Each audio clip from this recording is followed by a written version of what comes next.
ஆஹா, கருவை கலைக்கிறதுக்கு மாலதி வாங்கி கொடுத்த மாத்திரைய எப்படி அகிலாவுக்கு கொடுக்கறதுன்னு யோசிச்சுட்டு இருந்தேன். நல்ல வேளை விஸ்வாவே ஒரு வழியை ஏற்படுத்தி கொடுத்துட்டான்.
அகிலா, இந்த மருந்த ஜூஸ்ல கலந்திருக்கேன். இத குடிச்சதுமே உன் வயித்துல இருக்கிற கர்ப்பம் கலைஞ்சிரும்.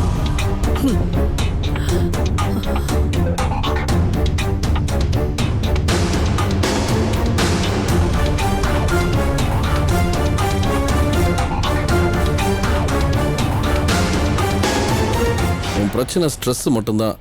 ஸ்ட்ரெஸ் இல்லைனால நீ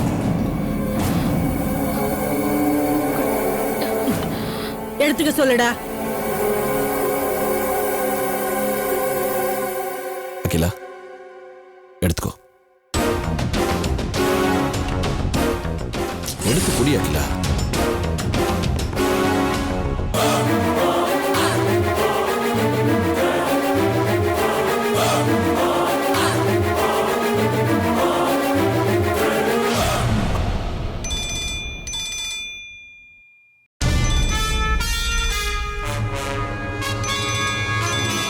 என்ன நம்பர்னு தெரியல. விஸ்வா, நந்தினி அக்காவா இருக்க போது அட்டன் பண்ணி பேசுங்க.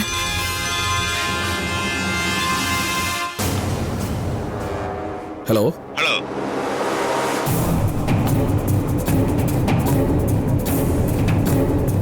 பர்சனல் லோன் வேணுமா sir? Private bank, national bank எதுல வேணாலும் வாங்கி தரேன் சார். யோ பையா போன நேரங்காலம் தெரியாம பர்சனல் லோன் அது இதுன்னு அவன் 1000 பிரச்சனைல இருக்கா. அறிவுன்றதே கிடையாது.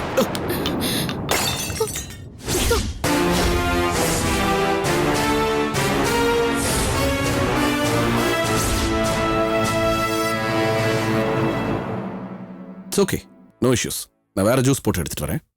பரவாயில்ல விஸ்வா, எனக்கு இப்ப தலை சுத்துறது நின்னுடுச்சு. கொஞ்ச நேரம் படுத்து ரெஸ்ட் எடுத்துட்டு அப்புறமா நானே போட்டு குடிச்சுக்கிறேன். நீங்க ஒன்னும் டென்ஷன் ஆகாதீங்க. Are you sure? Yeah, I'm sure. சரி, பாத்து. கருவை கலைச்சிடலான்னு பார்த்தேன், தப்பிச்சிட்டாளே. ஏதாவது பண்ணி இவ கர்ப்பத்தை கலைக்கணும்.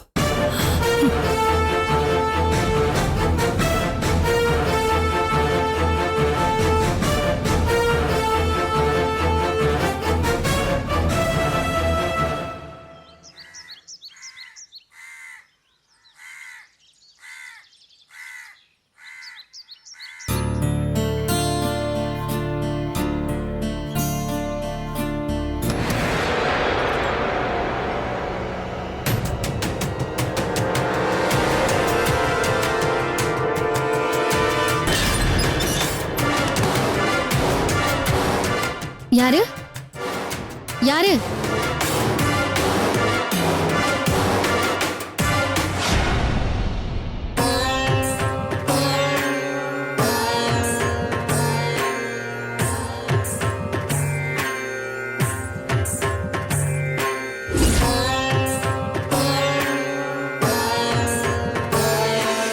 அஞ்சலி, நீதான் கதவு திறந்தியா?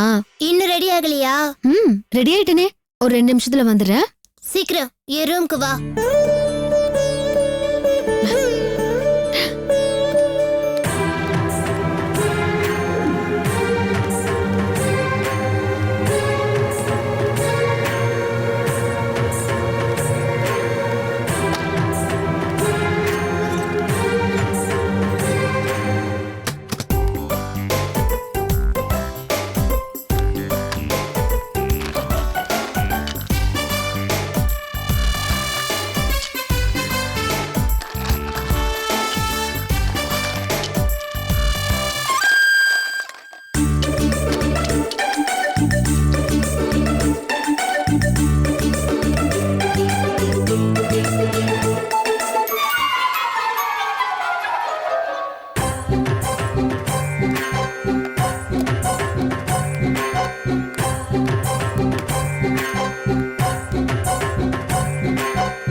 அந்த நந்தினி இதுல காலை வச்சு கீழே விழணும். அவ அதுக்கப்புறம் இந்த வேலையும் வேண்டாம், இந்த வீடும் வேண்டான்னு அப்படியே ஓடியே போயிடணும்.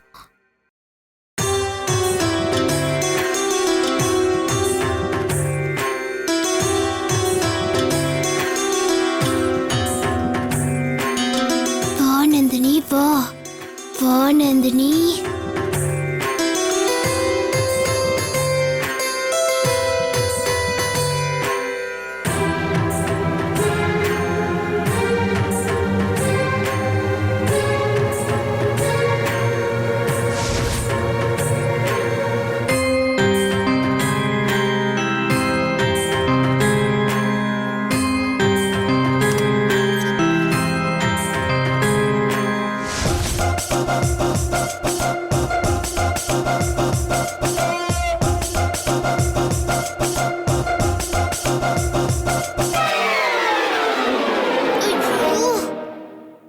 எப்படி கண்டுபிடிச்சீங்க? நீங்க வழுக்கி விழணும் தானே நான் அடியில கோலி குண்டு வச்சேன். எப்படி தாண்டி வந்தீங்க?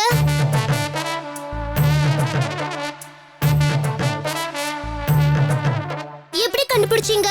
உங்களுக்கு என்ன மேஜிக்லாம் தெரியுமா? சொல்லுங்க, எப்படி கண்டுபிடிச்சீங்க?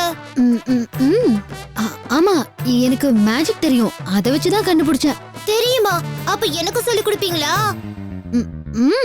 சொல்லித்தரேனே, ஆனா ஒரு கண்டிஷன்.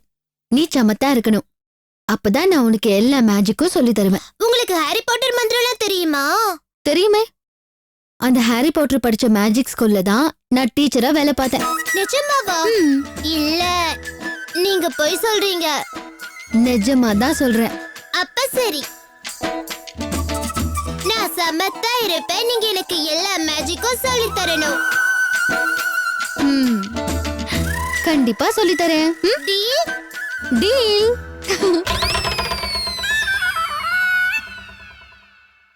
ஏ அஞ்சலி, வந்து இந்த ஜூஸ குடி. நீ ஏன் இங்க எடுத்துட்டு வா? உட்கார்ந்த இடத்துல இருந்தே வேலையை வாங்குது பார். குட்டிச்சாத்தா குட்டிச்சாத்தா. நீங்க எதுவும் சொல்லாதீங்க. அந்த செல்வி ஆண்டி இதுல வந்து வழுக்கி விழட்டும். ஐயோ, அப்படிலாம் செய்யக்கூடாது. ப்ளீஸ் ப்ளீஸ் ப்ளீஸ், இந்த ஒரே தடவை. ஏன் தெரியுமா, அந்த பொம்பளை இப்ப பார்த்தாலும் என்ன குட்டிச்சத்தா குட்டிச்சத்தான்னு திட்டிக்கிட்டே இருக்கு. ஆண்டி ப்ளீஸ் கொஞ்சம் சைலண்டா இருங்க.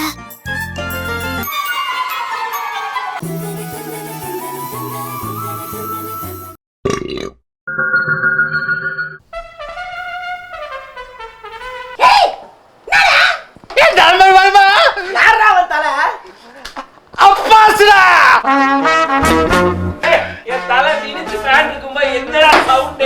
உன் தலைவி மாதிரி இல்லடா என் தலைவன். 2 படம் ஹீரோவை நடிச்சா ஓடல, சீரியலுக்கு வந்தா 2 வாரத்துல தூக்குறாங்க. கக்கூஸ் வளம்பரத்துல அடிச்சு கம்பியா பண்ணிட்டா என் தலைவன். தெரியுமா உனக்கு? யாரு அவரு? எனக்கே அவரை பார்க்கணும் போல இருக்கு.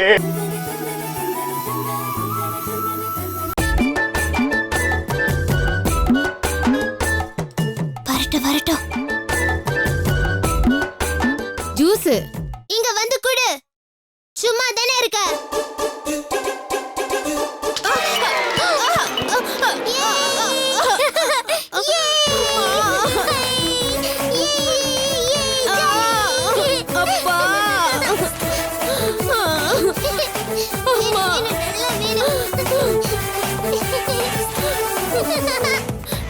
குட்டி குரங்கு என்ன விழ வச்சிட்டியா?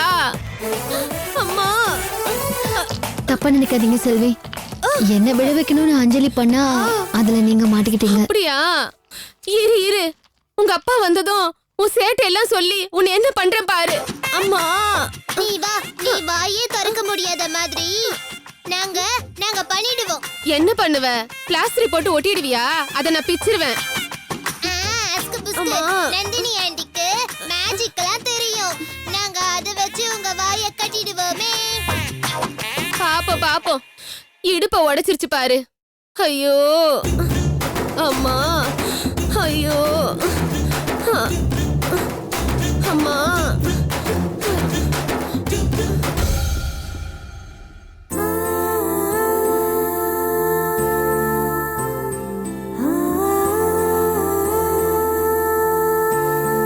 எப்படி? சூப்பர்.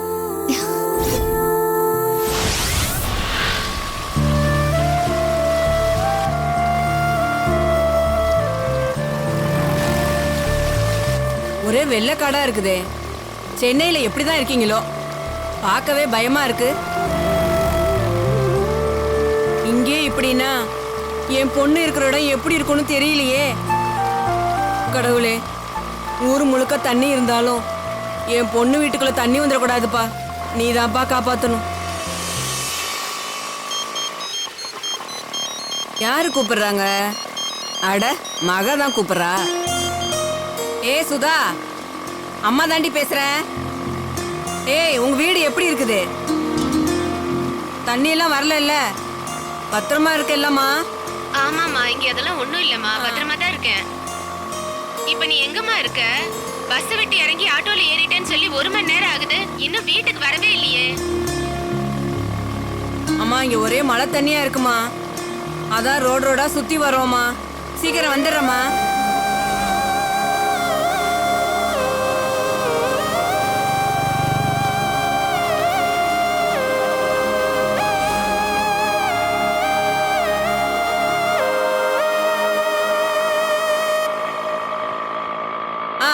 நிறுத்துப்பா.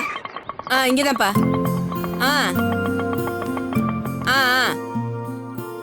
சொல்லு. சரிம்மா. சரி. இந்த இறங்கிட்ட வந்துருவேன். சரி.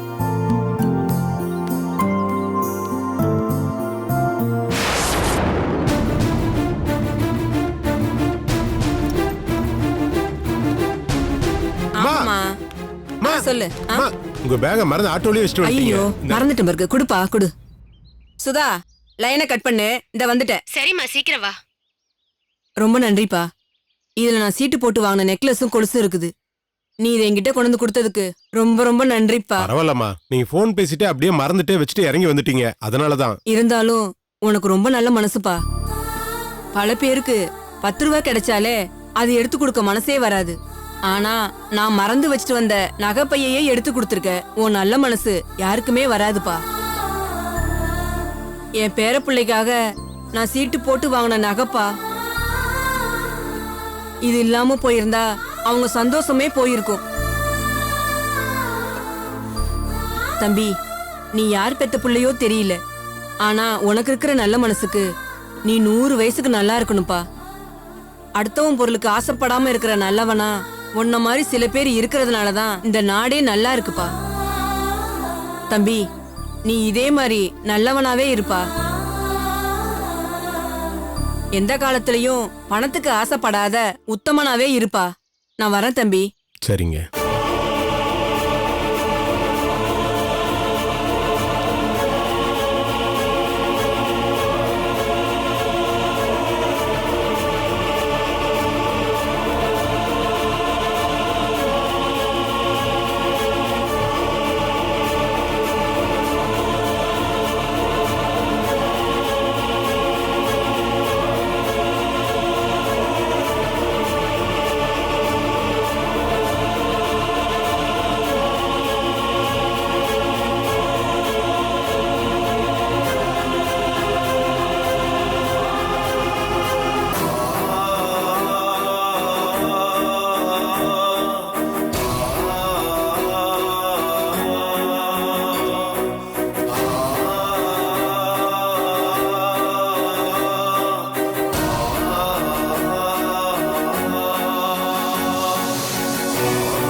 திடீர்னு வந்துட்டீங்க?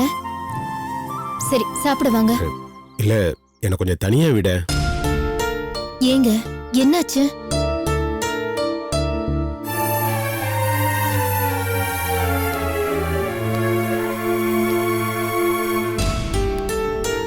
என்னால ஆட்டோ ஓட்ட முடியல மாலதி.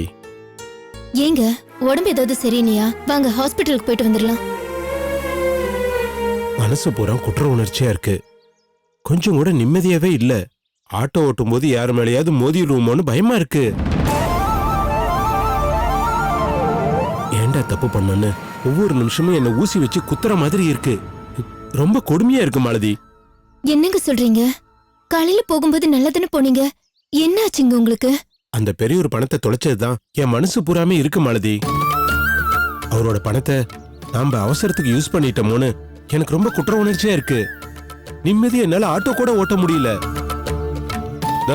இப்ப கூட ஒரு சவாரி யாரோ ஒரு அம்மா போன்ல பேசிக்கிட்டு என் ஆட்டோல பேகை விட்டுட்டு இறங்கிட்டாங்க. நான் அதை பார்த்து எடுத்து கொடுத்தேன். அதுக்கு அந்த அம்மா என்ன நல்லா இருன்னு சொன்னாங்க. என்னால அந்த வார்த்தையை கூட கேட்க முடியல. அடுத்தவங்க பொருளுக்கு ஆசைப்படாத நல்லவனா உத்தமனா? என்ன அப்படி பாராட்டி பேசுறதுக்கு எனக்கு அப்படி என்ன தகுதி இருக்கு மாலதி?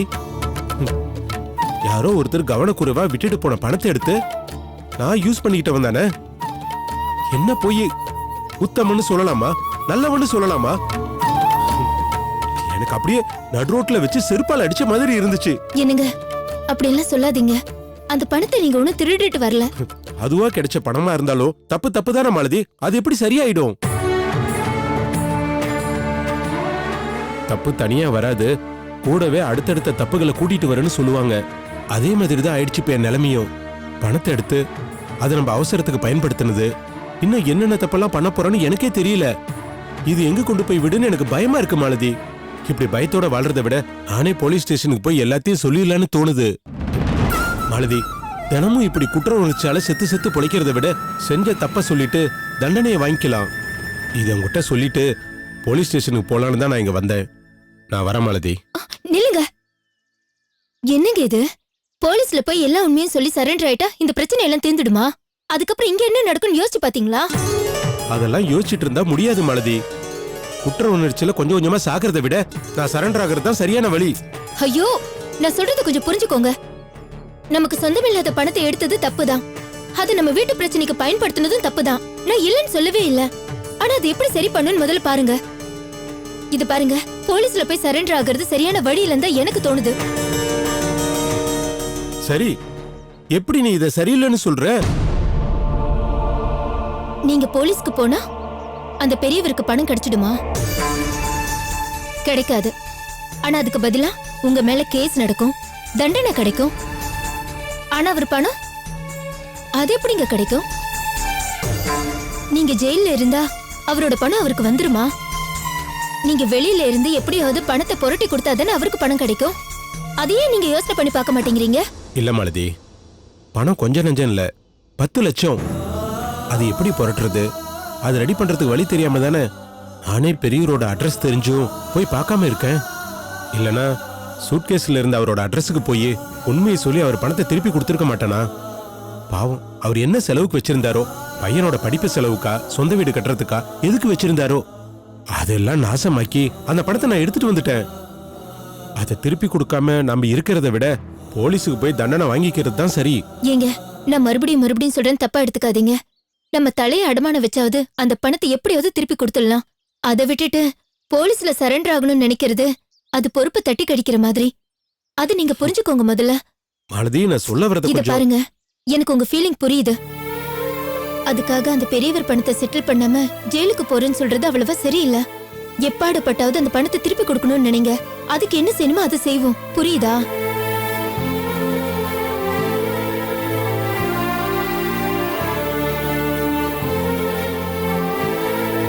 இத பாருங்க, அறியாம செஞ்ச தப்புக்கு தண்டனை மட்டுமே தீர்வாகாது. தண்டனை விட அந்த தப்புக்கான பரிகாரமும் பிராயச்சித்தமும் தான் சரியான தீர்வா இருக்கும். முதல்ல அந்த பெரியவரோட அட்ரஸ்க்கு போய் பாருங்க. அங்க இருக்கிற நிலைமைய முதல்ல தெரிஞ்சுக்கோங்க. அதுக்கப்புறம் அவங்களுக்கு என்னென்ன செய்யணுமோ அதெல்லாம் நம்ம செஞ்சிடலாம். அதை விட்டுட்டு போலீஸ்க்கு போறேன்னு இன்னொரு தடவை சொல்லாதீங்க.